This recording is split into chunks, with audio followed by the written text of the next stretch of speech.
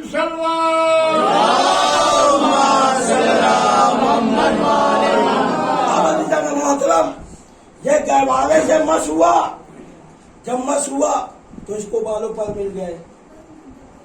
پہلے بھی یہ سوچ رہا تھا کہ کائنات میں کوئی میرے مقابلے میں نہیں ہے، اب جب اسے بالوں پر ملے تو اب بھی یہ یہی سوچ رہا ہے کہ کائنات میں میرے اتنا بہادر انسان کوئی میرے جیسا کوئی فرشتہ نہیں ہے، اور یہ کہتے ہوئے وہاں سے اڑا، یہ کہتے ہوئے کہ آج مجھے حسین نے بالوں پر دیا ہے، کہا آج حسین کے وسیلے سے کہا کہ میں سدرۃ المنتہا بھی پار کر جاؤں گا۔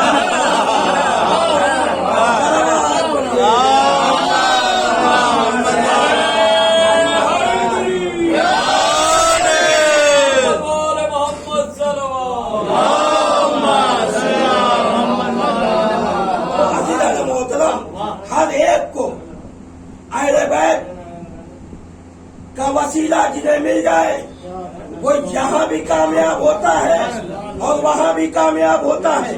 اب عزیزان محترم، اہل بیت کی محبت کو اللہ نے قرآن مجید میں بیان کیا، لیکن کہیں پہ پیمانہ نہیں بتایا کہ اہل بیت سے کتنی محبت آپ کو کرنی ہے۔ کوئی حد بتاتے تھے کہ اہل بیت سے اتنی محبت آپ کو کرنی ہے، لیکن پیغمبر اسلام نے کوئی حد نہیں بنائی۔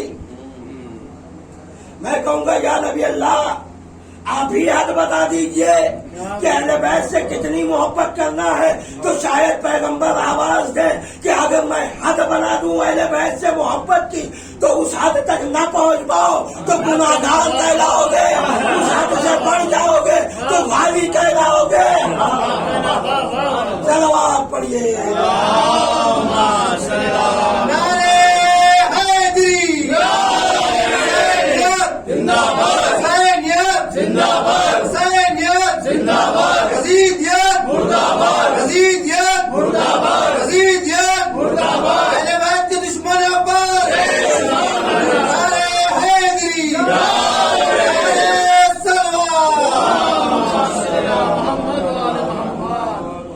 محترم، کوئی حد نہیں بیان کی، بلکہ امت کے ضرب پہ چھوڑ دیا کہ جتنا جس کا ضرب ہو اتنی اہل بیت سے محبت کرے۔ عزیزان محترم، لیکن اہل بیت سے محبت کرنے والے آپ کو ایسے ایسے ملیں گے کہ تاریخ حیران ہے کہ ایسے چاہنے والے کیسے ہو سکتے ہیں۔ جبکہ کربلا میں امام حسین علیہ السلام روز عاشوراء یہ بیان کر رہے ہیں کہ جیسے چاہنے والے، جیسے انصار مجھے ملے ویسے کسی نبی کو نہیں ملے، خود میرے نانا رسول اعظم کو بھی ایسے اصحاب نہیں ملے جیسے مجھے ملے کربلا میں۔ آپ سوچئے کہ کربلا میں انصار امام حسین علیہ السلام کا معیار کیا تھا کہ امام حسین علیہ السلام نے کہا کہ ایسے انصار کسی کو نہیں ملے جیسے انصار مجھے ملے۔ عزیزان محترم، امام حسین کے انصار ایسے تھے کہ جب تک انصاروں میں ایک بھی زندہ رہا تب تک بنی ہاشم کی طرف کسی کی نگاہ نہیں ہوئی۔ اجرکم اللہ، جب بھی کوئی انصار میدان قتال میں جاتا تھا تو اپنے بعد آنے والے سے یہ کہتا تھا یاد رکھنا بنی ہاشم پہ کوئی آنچ نہ آنے پائے، جب تک تم زندہ رہنا ہر زخم اپنے اوپر سہتے رہنا، کوئی بھی آنچ بنی ہاشم پہ نہ آئے۔ یہی وجہ ہے کہ جب تک انصار زندہ تھے ایک بھی بنی ہاشم میدان میں نہیں گئے، لیکن جب انصار سب کے سب شہید ہو گئے تو امام حسین علیہ السلام کے بنی ہاشم کے لوگ میدان قتال میں جانے لگے۔ کبھی اونو محمد میدان میں گئے، کبھی قاسم گئے، کبھی علی اکبر گئے، کبھی علی اصغر گئے۔ آج 6 محرم ہے، آج جناب علی اکبر کو یاد کیا جاتا ہے یہ حسین کا وہ کریل جوان، جب حسین کو رسول کی زیارت کا شوق ہوتا تھا تو علی اکبر کے چہرے کو دیکھ لیتے تھے۔ یہ علی اکبر وہ جو شبیہ پیغمبر رفتار میں، گفتار میں، بولنے کے انداز میں ہر طریقے سے رسول سے مشابہت رکھتا تھا۔ امام حسین علیہ السلام علی اکبر کو اسی لیے میدان قتال میں بھی لے کے آئے تھے، کربلا میں اسی لیے لے کے آئے تھے کہ رسول کو دیکھنے والے کربلا میں بہت سارے موجود تھے، شاید علی اکبر کو دیکھے تو وہ سمجھ جائے کہ حق کیا ہے، باطل کیا ہے۔ ایک مرتبہ امام کا وہ کریل جوان امام کی خدمت میں آتا ہے اور آنے کے بعد کہتا ہے بابا جان مجھے بھی میدان قتال میں جانے کی اجازت دے دیجیے۔ ایک مرتبہ امام حسین علیہ السلام کہتے ہیں اے بیٹا اکبر جاؤ اپنی پھوپھی زینب سے اجازت لے لو۔ پھوپھی زینب سے اجازت لینے کے بعد علی اکبر امام کی خدمت میں آتے ہیں اور آنے کے بعد کہتے ہیں بابا پھوپھی اماں نے مجھے اجازت دے دی ہے۔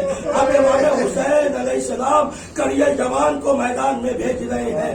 اب عجیب حال ہے، امام حسین علیہ السلام اب تک جتنے بھی میدان میں گئے ہیں، یعنی امام کے انصار میدان میں گئے اور بنی ہاشم کے کچھ لوگ میدان میں گئے، امام حسین علیہ السلام ہر ایک کو وہیں سے رخصت کر رہے ہیں۔ یعنی حبیب جب آئے اجازت مانگی، امام نے خدا حافظ کہا، جون آئے خدا حافظ کہا، وہب کل بھی آئے خدا حافظ کہا، وہی کھڑے کھڑے امام نے ہر ایک کے لیے خدا حافظ کہا۔ مگر جب علی اکبر گھوڑے پہ سوار ہوئے اور میدان کی طرف آگے بڑھے تو اب امام وہاں رکے نہیں بلکہ علی اکبر کے گھوڑے کے پیچھے پیچھے دوڑے۔ حکمت اللہ خدا آپ کو کوئی غم نہ دے سوائے غم مظلوم کربلا کے۔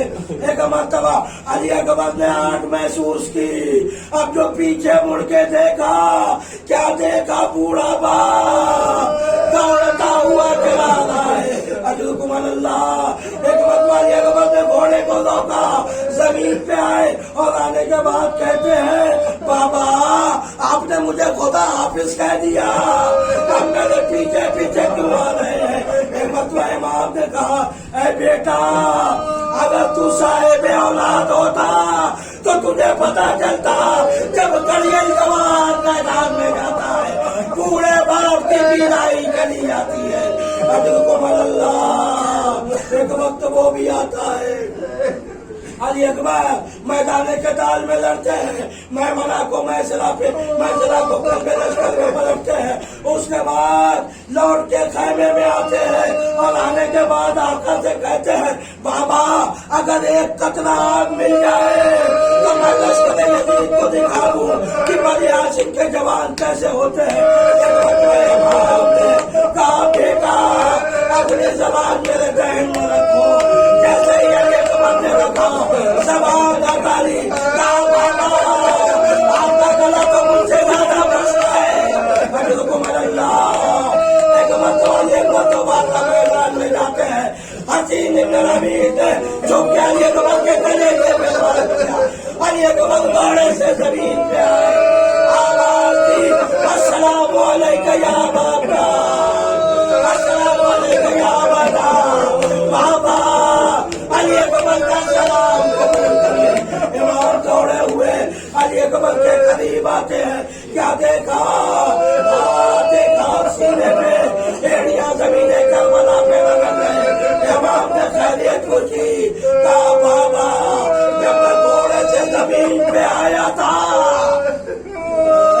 جب میں گھوڑے سے زمین پہ آیا حسین ابن امیر میرے قریب آیا اور بلکہ کہتی میرے کلیجے میں توڑ کے کہتا اکبر سنا ہے تمہارا بہت بڑا ثابت ہے۔ یہ کہا کہ تمہارا بابا بڑا صابر انسان ہے، اب میں یہ دیکھتا ہوں کہ تمہارا باپ کیسے کریل کے جوان سے کریل جوان کے سینے سے بچی گیانی نکالتا ہے۔ ایک مرتبہ امام نجف کی طرف رک کر کے بابا کو آواز دیتے ہیں، بابا مدد کو آئیے، جوان کے سینے سے بچی نکالنا چاہتا ہے۔ ایک مرتبہ یہ کہتے ہوئے بچی کی انگلی پکڑی، علی اکبر کا کلیجے سے نکالنا چاہتا ہے۔